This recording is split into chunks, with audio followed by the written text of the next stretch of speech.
And we are live. Welcome to Annie's Flock Weekly Live, or welcome back to our weekly live.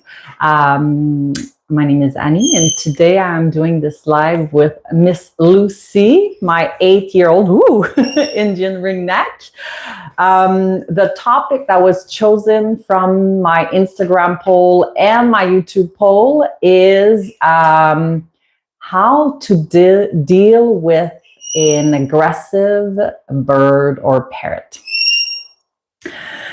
So I decided to bring Lucy on this live because out of my 4 birds, she's the one I want to say that I have experienced more aggression. I did experience some aggression with Olive, my black-capped conure, but sporadically, so very different also. And I can talk about it during the live, but Lucy was much more of a challenge. So that's why I decided to bring her here, and I will be able to show you because she still has some really strong boundaries that I need to respect. And I will be able to show you how to respect those and how to test their limits a little bit. And Olive, it's harder to do this with her, my black-capped conure, because her boundaries with me are very, very small. She barely has any boundaries. I don't know if you can hear her in the background. She's probably like, why am I not on the live? Why am I over there? And Olive and Lucy, if you haven't watched any of my videos, they don't get along. So I can't have both of them out at the same time. I tried actually yesterday again, and that did not go well. So, yeah. I'm still going to keep trying because I'd like them to be buddies at some point, but if it never happens, it never happens. That's okay. All right, so let's get back right into the subject. There's a lot to say about this, how to deal with an aggressive bird. And I will most likely in half an hour not be able to cover everything because there's a lot of case-by-case basis and different stories and different backgrounds. And the way to deal with these different type of aggression and different backgrounds is very different from one parrot to another one. I'm just going to move this a little bit so you can maybe see her, right? Ooh, okay, maybe you can see her a little bit better. Hopefully she's going to stick around. She doesn't like to just be in one spot for too long. So we'll see how that goes. Hi. Okay, so parrots and aggression. How to deal with aggressive parrots.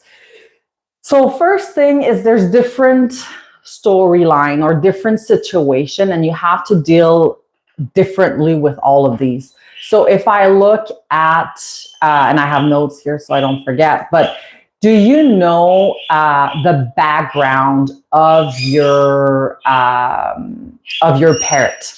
Is it a new parrot? Is it a baby? Is it an adult? Do you already have a history with it, with the parrot? And then all of a sudden it became aggressive. All these things will change how you're going to deal with it and where you're going to start from. Yes. Are you okay? What do you want? Wait a second. Let's move this around here a little bit. I'm stuck. Just give me 1 sec, Lucy. You want to touch this? Good job. And then if you have any questions about the subject, please put that in the chat. I'm going to take a look once in a while. I will try to just really stay focused on that topic. So on the questions around that topic, just because there's so much to talk about. And I won't be able to talk about everything in only half an hour. So, and I like to keep those a little bit on the shorter end, right? Yes, right? Do you want to spin? Spin. Good job, baby. Good job. All right. So yeah, aggression, it depends on what the situation is. But in any cases, whatever the situation is, the background of the background of the bird, if it's a baby, if it's an adult, if it's a bird that you have history with, that you had for a long time, and all of a sudden there are showing signs of aggression, in any case, you have to respect their limits, their boundaries, their space. Very important. Because there's different ways, there's different reasons why they're showing aggression, and you're going to be able to, how can I explain this? You're going to be able to gauge what the situation is by starting to really observe the body language, observe how you interact and where the body language changes, what's happening in the environment. And for that, you're going to have to respect their space. So let's have a look at different reasons why your bird could be aggressive, okay? So your bird could be aggressive because they feel forced to do something they don't want. A bird is not a dog. They don't want to be, how can I say, like a dog, usually they will want to please, you know, they're human or whatever, but the bird is more in the sense of, what is it for me? Why am I doing this? Am I going to get something out of this? If not, not interested. And they have two modes, right? So birds are a prey animal, so they either fight or they fly. If it's the fight or flight reflex is probably comes from birds. It's they fight or they fly away, right? And you have to know why they chose to fight instead of flying, because usually they will do the flying first, right? Because they're prey animals. So if they fight, there's a chance that they're going to get hurt. If they fly away, usually they get away with it, right? Let me see if there's some questions. Some questions and comments here. Nice to meet you. Nice to meet you. No, it's not a recording. It's live. You're watching it live. And we just started about like 5 minutes ago. So we still have 25 minutes left to this live. So if you have questions about the topic, please ask them. And I will happily respond to this. And if you have birds or had birds in the past, please let me know. I'm always interested in that, to see what type of parrots people have or had, and what experience they have or had. So if they feel forced, sometimes it will lead to aggression. If they feel scared, it will lead to aggression. If they are hormonal, meaning territorial, in a nesting, because they're in a nesting environment or mode, if you will, they're going to be very protective of their space, of their cage, because they are putting themselves in a mode of having babies. So especially female, I want to say, are going to be aggressive in that way. Let me see, there's a little comment here. Korean, and I love animals, so I was searching and the YouTube algorithm led me to your live stream. Yay, awesome, love it. Wow, that's nice, someone from Korea, that's awesome. Okay, oh, yeah, okay. So, and then from there, trying to figure out where does the aggression comes, and how can we manage it? Now, if I'm talking about boundaries and where the limit of the bird is, I'm going to show you an example. So here, Lucy does not like to be touched or to have my hands close to her. She's really scared of hands. If she chooses to fly to me, she'll be fine. If I try to force her or bring my hand towards her, did you see that? She's going to try to bite me. This is a boundary of her that I need to respect. Now, let me show you this. Are you going to let me touch you? So this is now she's avoiding me. I need to stop. I need to respect this boundary. So And when you start with your bird, if let's say it's a new bird, you don't know the history of that bird, you have no idea. Like her, for example, I'm going to talk about her because really that's a great example. When I had her, okay, don't fly away. I want you to be here. Good. She was not tamed, and I didn't really have a lot of history on her. If you want to know her story, there's a live. It's called, and it's there. You can watch the replay of that live on my channel, and it's called Lucy's Story, and it's her story. What I know about her, how the journey started, all of that. So you'll know a little bit more. Now, yes. So I didn't know where I could go with her at the beginning, right? So what I did is, what is going on? What? Are you reaching out to me? You want to spin? Spin. You want treats, eh? I realized real quick, if I was getting into her cage, she would try to bite me. If I was getting close to her, she would try to bite me. So what I started to do is right away associate myself in a positive manner. So if it's a brand new bird, you don't know how this bird is going to react to you, and their first thing they're showing is aggression, back off. You need to back off. You need to slowly go back and then associate yourself in a positive manner. So I would not let a bird out of their cage if you're not able to put them back in easily. And I'm going to give you a trick. I talked about this in other videos, but there's a good trick about how you can do this, and it's target training. So I'm going to show you what it is if you don't know what it is, and if you have never seen anything like this, or you're new to the channel here. But target training, basically, so you're presenting the end of an object. In this case, it's a chopstick. And I have a clicker. As soon as she touched the tip of it, I click, and then I reward. So this was a little bit aggressive. She tried to bite a little bit, so I should have not clicked, but I'm doing two things at once. I'm talking to you and I'm not really focused on her. But this is a good way to put calm on cue, because you're asking your bird to calmly, not in an aggressive way, touch the end of a target.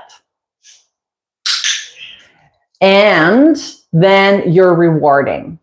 So what's going to happen is that your bird is going to associate you with something positive, because you're getting an interaction with your bird, and then you're rewarding them with a treat that they like, and then they're being mentally stimulated as well. So slowly you're going to create a relationship and establish trust with your bird. They will be less and less. You want to spin? Come. Less and less aggressive towards you, because they're going to feel a little bit more safe. And then from there, you can start having your bird.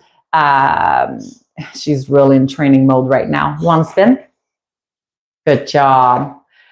From there, you're going to be able to actually get your bird out of the cage, and then target your bird back into the cage. And then you're going to grow from there. And that spin, want to spin? Trick that I taught her, it's actually starting with the target stick, where you do this, right? I mean, she knows what the trick is, but you can do so many things with a target stick and the target training. It's crazy.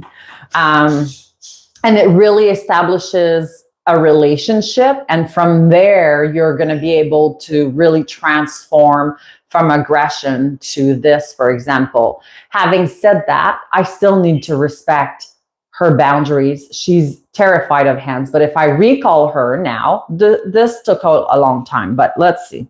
I'm going to put that away, and I'm going to call her to fly to me. Come on, baby. Come on, you can do it. Come on. You want a treat? Come on, baby. Hey, Chip. Come on. Good job. So she's scared of hands, but this time she chose to fly to my hand, which is fine. But at the beginning, I don't know if you saw, but if I was getting my hand close to her, she would, oh, you want to go back? That's okay. See, this is again respect. I saw that she wanted to go back on the perch. I'm not going to restrict her. I'm not going to force her to stay on my hand, because this is going to be detrimental to the trust that we have established, right? So respecting birds' boundaries and limits and what they want to do is very important. Okay, let me see. Here I see, so Amir, if you don't have a comment or a question about this topic, there's so much I have to talk about and I only have 15 minutes left to this live. Just, if you're not interested, just leave. That's okay. Okay? All right. So yeah, instead of spamming my feed there, right? Yes. Are you okay? So you can really gain your bird's trust in that way. Now, there's different scenarios. So this is the scenario of that would be the beginning of establishing trust with a bird that you don't have a relationship with at all, no history, brand new bird. In her case, she was already adult. She was 7 years old when I got her, ish, maybe 6. Yeah, anyways. So I want to say 7. Yes, doesn't matter. And that would be one thing. And then you build your foundation and your trust, and then slowly you get that relationship. But even if you get a relationship with your bird and that bird trusts you, you can still make mistake and break that trust, and then it's going to bring you back to where, maybe not where you were at the beginning, but you still have to always respect the bird's boundary. Always, very important. See, I'm going to show you again. Now she's like, no, please no. So I need to respect that, right? So we've been working on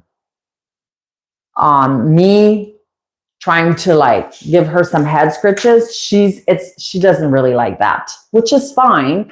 But I'm still going to try once in a while to see if it changes, because I realize that sometimes she's in the mood that she doesn't care that much. And then I'm going to be able to give, but not for very long. And again, I have to respect that, to keep our relationship, our trusting relationship, going. Okay. Another situation, if you have a baby bird, you just adopted a little baby bird, it's really easy to forget about boundaries and limits, because their boundaries and their limits is very small. And the problem with that is for the first year of their life, you're just going to be so used to have a bird that is cuddly, wants to be with you, is showing no sign of aggression, or sometimes will be scared, but will usually not show fear by aggression. And the problem with that is that when they hit the 1.5 years old, everything changes. What do you want to do? Do you want to come see me? Do you want to come see me, baby? Come on. You can come see me. Come on. Okay, good job. What's going to happen is that you're going to be in that, if you forgot that it's important to respect your bird's boundary, she's gone. If you forgot that you have to respect your bird's boundary and you think, oh, my bird has no boundary, this is all going to change when hormones are going to kick in and your bird is going to become an adult, like around 1.5. Depending, and sometimes it's later, depending on the bigger the bird, the bigger the parrot, the longer it takes before they get to adulthood, if you want. But they all get that phase, and it's called the bluffing phase, where you're like, where is my bird? I don't recognize my bird. It's because they are becoming, it's like a child that is becoming an adult, right? When you have a child, you can do, they're going to obey to you-ish, right? And then when they become a teenager and a young adult, they're discovering who they are, what they want to do, what their limits are, what their boundaries are. And you can't really have them to do everything that you would want them to do, right? Because they're their own person. Well, for the bird is the exact same thing. So what are you doing, Lucy? Hopefully she'll come back. So this is the problem with baby birds. It's really easy to forget about boundaries and limits. And then when they hit puberty, people are just going to rehome them because they can't handle them anymore and they don't know what to do. So this is a very, very, very common problem. Are you okay, Lucy? What are you doing? Do you want to come here? Do you want to come back? Come back. I'm going to give you a treat. Come back, baby girl. Come on. Come on, I'll give you a treat. Come on. Come on. Oh, good job. So I would recommend when you adopt a baby girl, a baby bird, to already pretend they have limits. Just to be safe, right? Yeah, I would recommend that, so that the change, when they get to the bluffing phase, it's not going to be as difficult for you. And then another scenario here. Let's talk about another scenario. You have a bird for a while, and then all of a sudden, your bird is showing, did you just poop on me? I think you did. Okay, just give me 1 second. I'm just going to have to clean this real quick.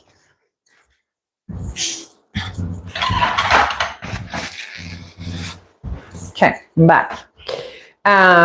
So you have a bird, okay? Everything is good. You have a good relationship. All is well, and then all of a sudden, your bird is showing sign of aggression and you don't know what's happening. And I'm not talking from baby to adult. I'm talking like your bird was already an adult. Your parrot was already an adult, and all of a sudden, like, he's out of whack and he's presenting sign of aggression towards other people or towards you or whatever.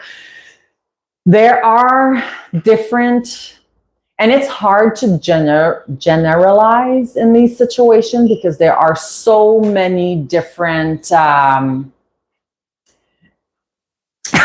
sorry, I'm going to take a sip of water. There are so many different reasons and circumstances that would lead to this. And if, for example, if you forced your bird for a longest time to step up, so this lady does not step up. And people are obsessed with the step up. They want their birds to step up.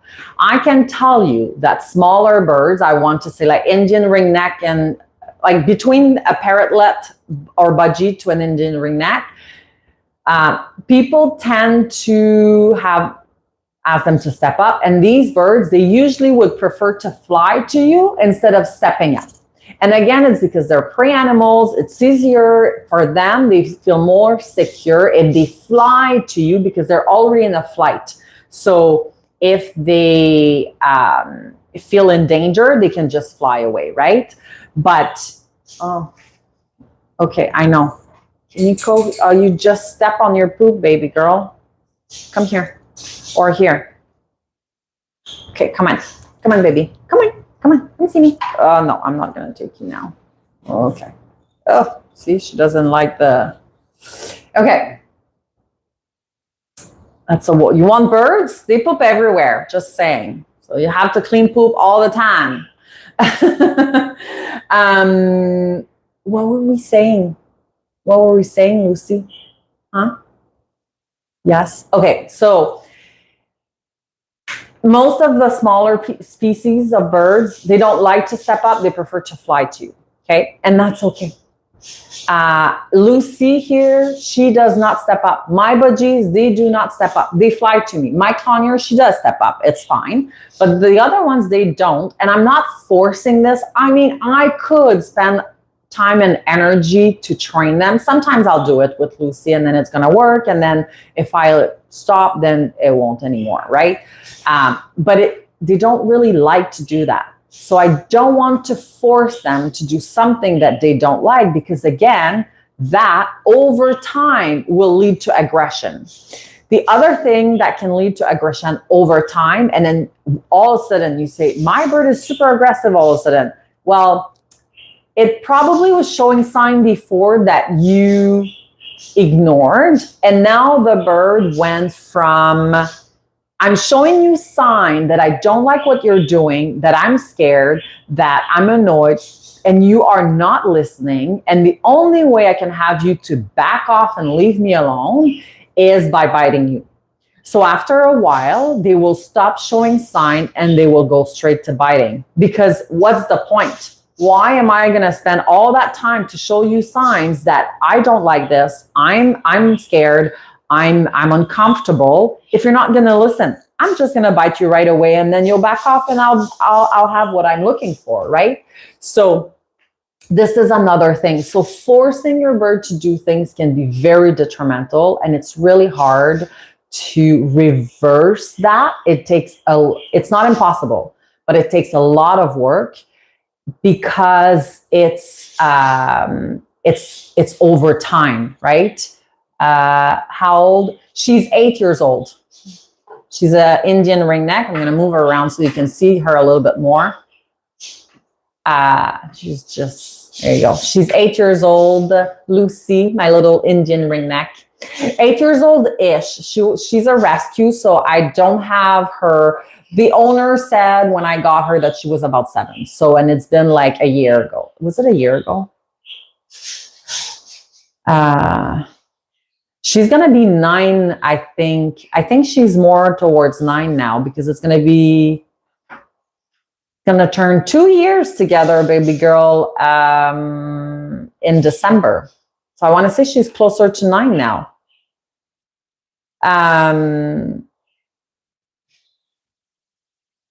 Oh, what are you doing? You want to say hi? You want to say hi? I'm struggling here. Hey, am I struggling here? Yes. So, okay, we just have a few minutes left to this live. So if you have a question about aggression, you have an aggressive bird, please put that in the comments so that I can answer that question. Otherwise, I'm just going to move on with the scenario here. So it's really hard to go back to the relationship you had with your bird before, because the aggression with feeling forced, or the human not respecting the boundary of the bird, is going over time. So it's hard to revert that back, but it's not impossible. I just keep it up. Thank you. I don't have my glasses, but I think it says lad. Thank you. So it's really hard, but it's not impossible. And in that case, I call this a reset. You need to reset your bird. Okay, you really want to come here. Good. You want to reset your bird. So I had a little bit of a reset that I had to do with Olive, my Black Cape Conure, at some point, because she started to be aggressive, like hormonal-ish aggressive. And then I couldn't really figure out what was happening. And the thing is, she really catch on my energy and mirrors my energy, and she gets annoyed with little things as well. So if I'm in a rush and I'm like speeding up and trying to get things done, and she's like on me or with me, she's gonna bite me. It's like she mirrors that intensity almost, and then she gets like overwhelmed almost. If she gets annoyed, let's say I have wet hair, I know when my hair is wet, she doesn't like that. If she's on my shoulder, oh, that was aggressive. Absolutely not. You're gonna get a treat for this. Good. So see this is how you want to do the target stick. You do not want to reward when it's aggression, because you're rewarding aggression. You want to reward only when it's soft touching. That was a good demonstration right there. So I had to do a reset. So we're already half an hour in, but no, I know you just want treats, but you had a lot already. So I'm going to quickly touch base on a reset. A reset, what it is you start with your bird as if you had no history with. None. You don't know how they're going to react. Nothing. So you start from scratch. You start associating yourself positively, meaning you can walk by the cage, and when the bird is not showing aggression, you're giving them a treat. You could do target training in the cage, rewarding. And target training really calms your bird as well, so this is a really good thing. And then when the behavior, when the bird is not heightened and like a calm, then you can have your bird out and slowly spend more time with your bird, and you see where the triggers are that put your bird into kind of an aggressive mode, if you will, and you go from there. But and I know it's really, lots of people are going to feel really guilty when they do that, because they say, well, my bird is always outside. My bird is always outside. And then now with the reset, I have to put the bird back in the cage. It's going to hate me for it. No, it's not. It's not going to hate you for it. Because if you still interact, want to come here? Come on. Good job. If you still interact with your bird and associate yourself in a positive manner, they won't hate you for putting them back in their home. Now, the cage needs to be size appropriate, fun, with fun stuff in it, fun toys, all the things, like your home, right? Do you feel angry when you stay at home? No, sometimes it's like today, it's rainy outside. I'm super cozy in my home. I don't need to go outside, and I don't feel upset because I'm in the home. I don't feel angry because I'm in the home. I'm cozy in my home. So you have to make the cage a good size cage for your bird, and you have to make it like a home where they're having fun in there, right? Yes, it's better to have them outside the cage. I totally agree. But when you have to do a reset, because every time you get your bird out of the cage, they bite you, and it's not fun for neither of you. So that reset is necessary. Anyways, there's much to talk about this, but we are out of time. I will let you go. Don't forget to subscribe, and you can look up under the post tabs or community tab for the poll every Thursday. I put a poll on with 3 different topics that you can choose from, and the one that gets the highest score will be the one that I will talk about. And if you don't follow Anniesflock on Instagram, please do so. The link is in the description box below. I put some cute little videos and photos on there